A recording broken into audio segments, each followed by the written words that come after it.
গুঞ্জন ছিল চলতি মৌসুম শেষেই এনফিল্ড ছাড়ছেন লিভারপুলের মিশরীয় ফরওয়ার্ড মোহাম্মদ সালাহ। গত ডিসেম্বরে সালাহ নিজেই বলেছিলেন যে লিভারপুলের সাথে চুক্তি সে অনেক দূরে। শেষ পর্যন্ত সেই গুঞ্জন উড়িয়ে লিভারপুলেই থাকার সিদ্ধান্ত নিয়েছেন ৩২ বছর বয়সী মিশরীয় ফরওয়ার্ড।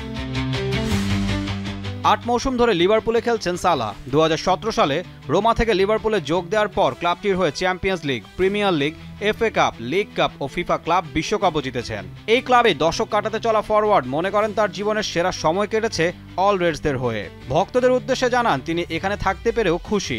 এখন লিভারপুলের হয়ে ৩৯৩ ম্যাচে করা ২৪৩ গোল ও ১০৯ অ্যাসিস্টের রেকর্ডে আরও সংযোজনের সুযোগ পাবেন তিনি।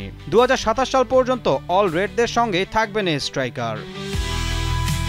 সালার আগের চুক্তি মূল্য সাপ্তাহিক ৩,৫০,০০০ পাউন্ডের বেশি ছিল বলেই ধারণা করা হয়। তিনি ছিলেন ক্লাবের ইতিহাসে সর্বোচ্চ বেতনপ্রাপ্ত খেলোয়াড়। ধারণা করা হচ্ছে নতুন চুক্তিতেও বেতন কমানো নিয়ে কোনো আলোচনা হয়নি।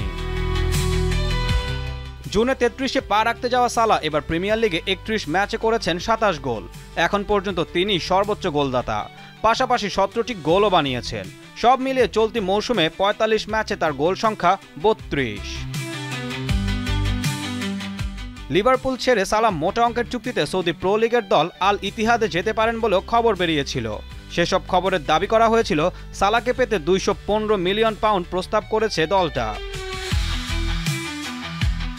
এদিকে ডিফেন্ডার ও অধিনায়ক ভার্জিল ফন ডাইকও লিভারপুলের সঙ্গে চুক্তি নবায়ন করার পথে।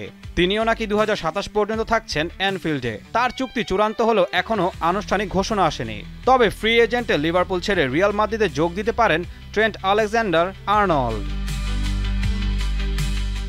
ঈশান হাসান, দীপ্ত স্পোর্টস।